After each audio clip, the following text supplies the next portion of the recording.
Hi everybody. Welcome back to CMN 201. This is for our class for Wednesday, the 3rd of March, where we are continuing viewing horror films.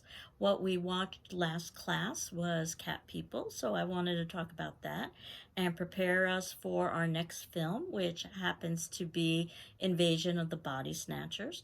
And I chose Invasion of the Body Snatchers as a film that I think very much represents the 1950s.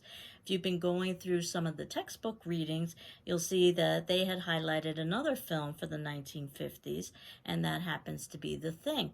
And that too is an excellent film, but I think Invasion of the Body Snatchers just does a better job of some social and political commentary for the time, and a lot of the paranoia and the hysteria associated with communism and the space race as well.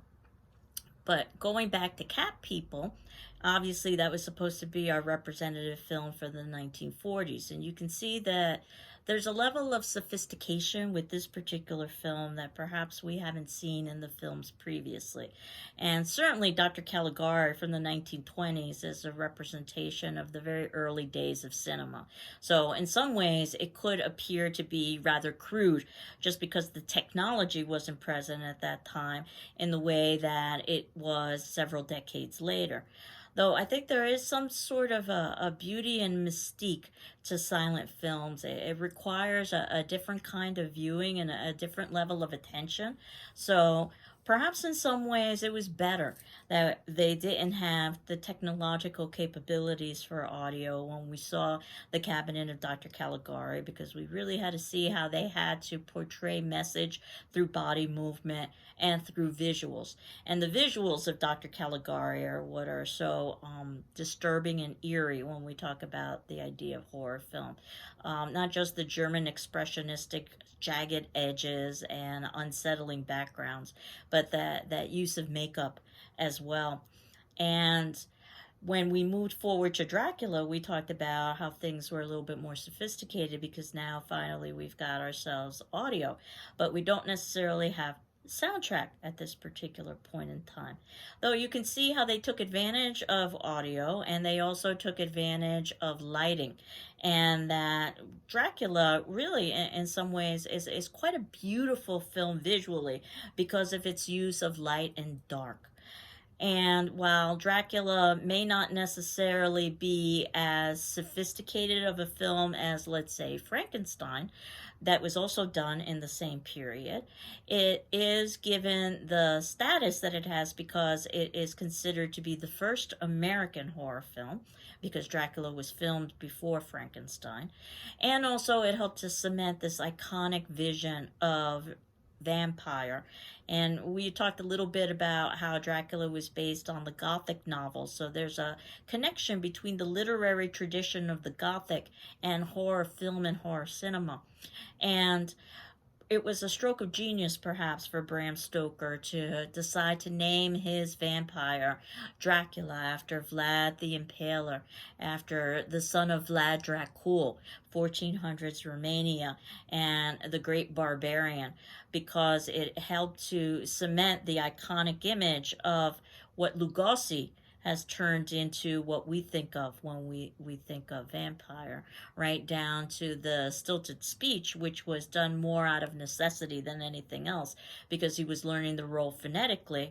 But also, Belosi is a foreigner, and that's going to be very or Lugosi is a foreigner, and that's going to be very important because the idea of Dracula as foreigner invading the European nations, the sense of reverse imperialism, is one of the major ways that film and that text has been read.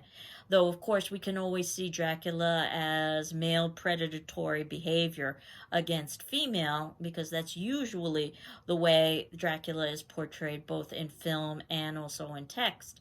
There was that scene in the film where we have the 3 female vampires who are acting as predators, 3 being particularly important because 3 is a Christian symbol of Trinity.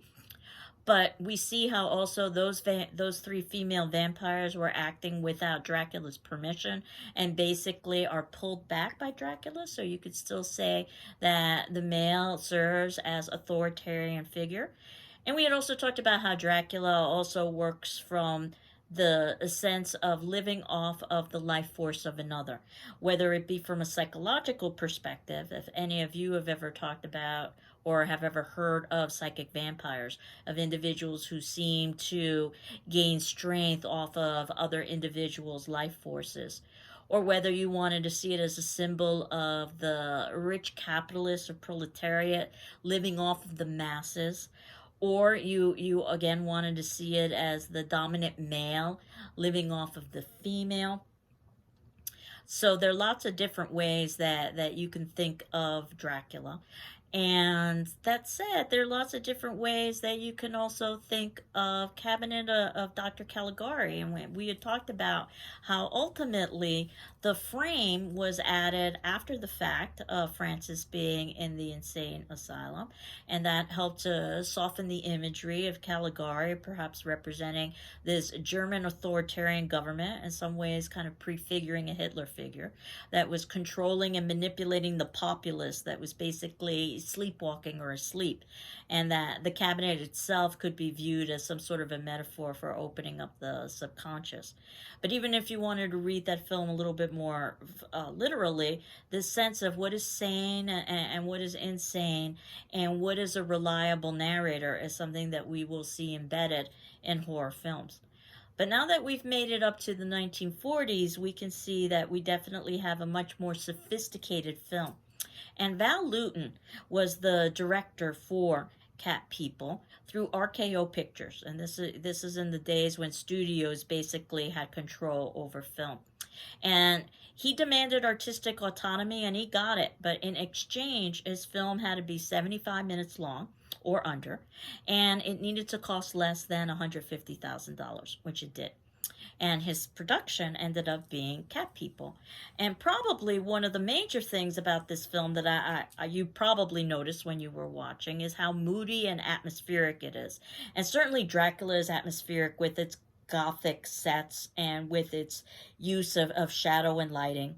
And even Dr. Caligari, again, with its jarring sets and its use of makeup. But the sense of fog and shadow in this particular film is much more sophisticated and much more subtle. Very much like the film noir movement, if you know about that movement that was also in the 1940s, that oftentimes was about detective stories and crimes that had been committed and needed to be solved, where you would oftentimes tell the story through fog and shadow, and you would have some sort of a femme fatale figure who basically would serve as the possible antagonist or an antagonist in the film. And we see all of that in Cat People, as well as the first jump scare. So if Caligari is going to be an important film because it's the first feature-length horror film, and if Dracula is going to be an important film because it was the first American horror film, then we can say that Cat People was important because of that first jump scare, which happens with the bus and the sound. And you can see how important it is to have audio there. And maybe the most famous scene of the movie happens to be the swimming pool scene, which is so suggestive with its use of echo and its use of shadow. But that said, while it's a very famous scene, and I think you might have seen that scene actually in the documentary Nightmares in Red, White, and Blue that I had assigned, Cat People isn't as well known as some of the films we've seen thus far and some of the films that are coming afterwards. And I've never really understood why, because I think it has an incredible level of sophistication to it. And not just the sense of the old world versus the new world, something that we saw with Dracula as well, where Irina would represent the old world, the foreigner, the Serbian, and the new world would be represented by the American Oliver.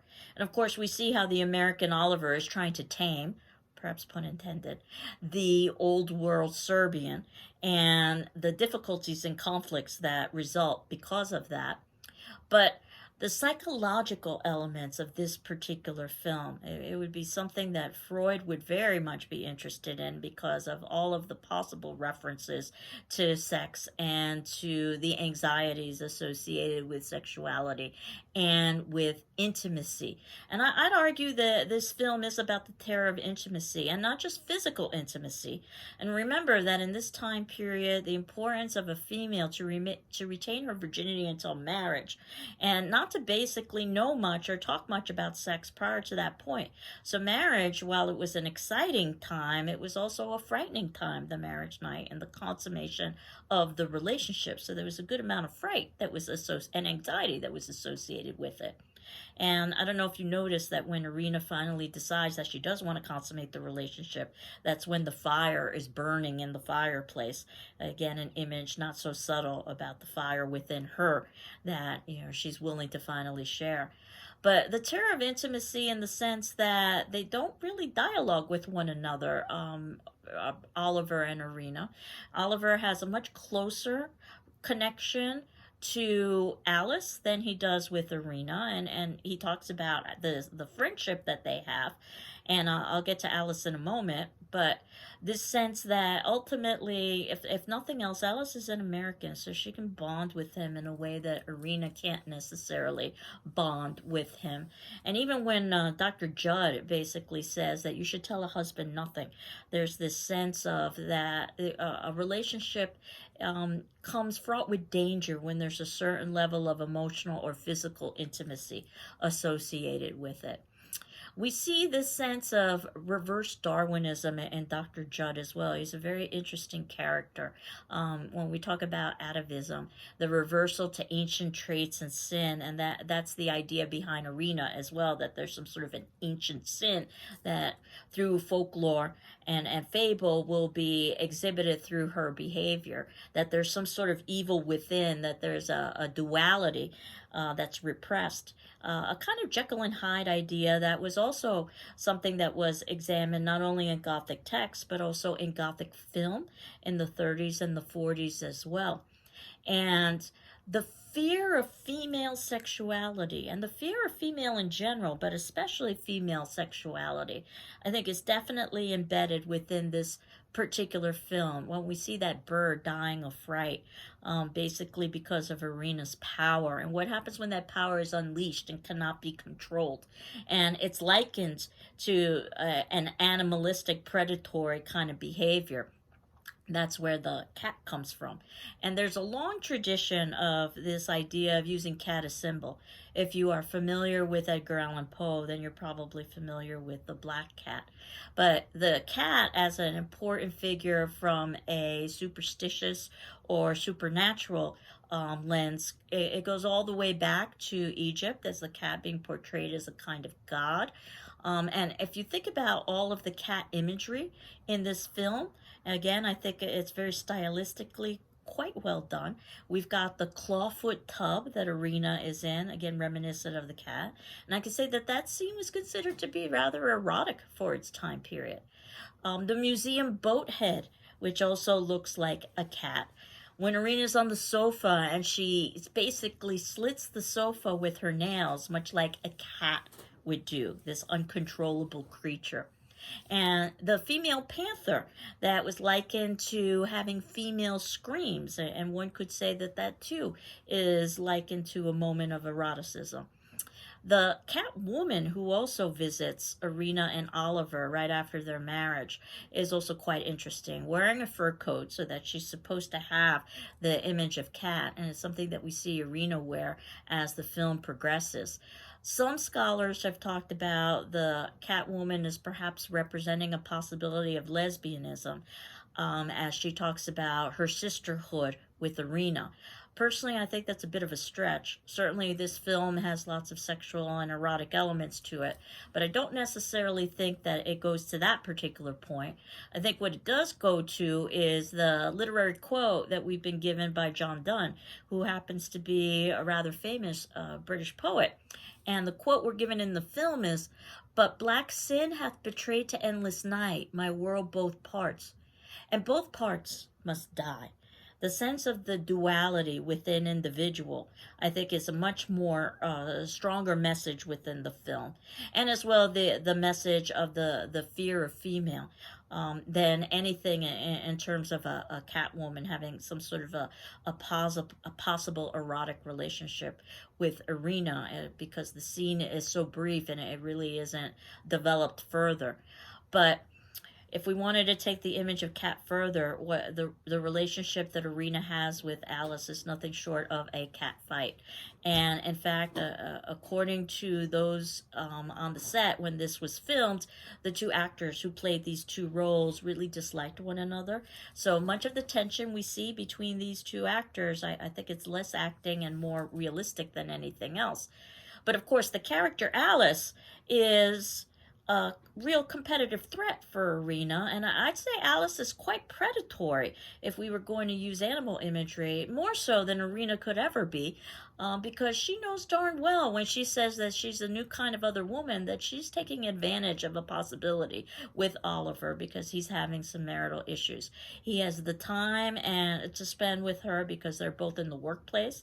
Again, kind of illustrating modern woman, and it has a certain level sense of independence to her, and again, somewhat unusual for the 1940s. But also this sense that she recommends Dr. Judd, and we know that Dr. Judd is hardly professional, since he takes great advantage of Irina, and basically Judd is another predator, just like Alice, as he takes advantage of Irina, and his comments of telling a husband nothing, too, also might be somewhat suspect for a psychologist at the time. Christianity plays a large role in this film, much like we've seen Christianity play a large role in Dracula. And we know that Christianity is the savior in Dracula, and that would be the case in this film as well. In fact, there's one scene where Oliver is with Alice, and he is holding a T-square and says right out loud, in the name of God. That T-square looks very much like a cross, especially with its use of shadow. The table setting in the film almost looks like the altar that we would see in a church. And this was something that I had mentioned with Dracula as well in terms of the table setting. So you can see a good amount of Christian elements in there. But to get back to Alice and film noir, she's very much like that femme fatale that I was talking about, the antagonist female that serves as a kind of threat. And we certainly see Eurocentrism in this film as well. It's very hard to ignore the fact that not only is Oliver a good Americano, as he calls himself, but for instance, when he's in the restaurant and he's ordering from an African-American waitress, no less, he wants apple pie and coffee. There's nothing more American than apple pie and coffee. And the waitress laments that no one wants gumbo. You know, we could say that Alice is very much the apple pie and coffee, and that Irina is very much representative of the foreign, the gumbo, if you will.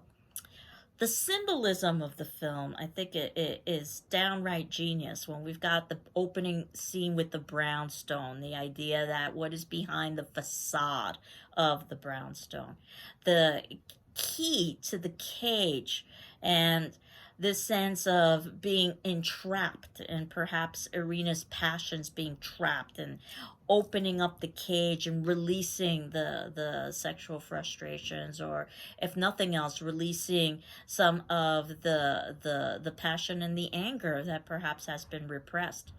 The use of the sword, and oftentimes the sword has been seen as a kind of phallic symbol. And we'll talk about this a little bit more when we talk about films like the slasher films of the 1980s and how knives could be seen as a kind of phallic symbol.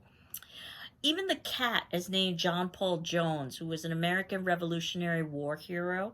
And the sense of, again, America will defeat foreigner is definitely embedded within this particular text.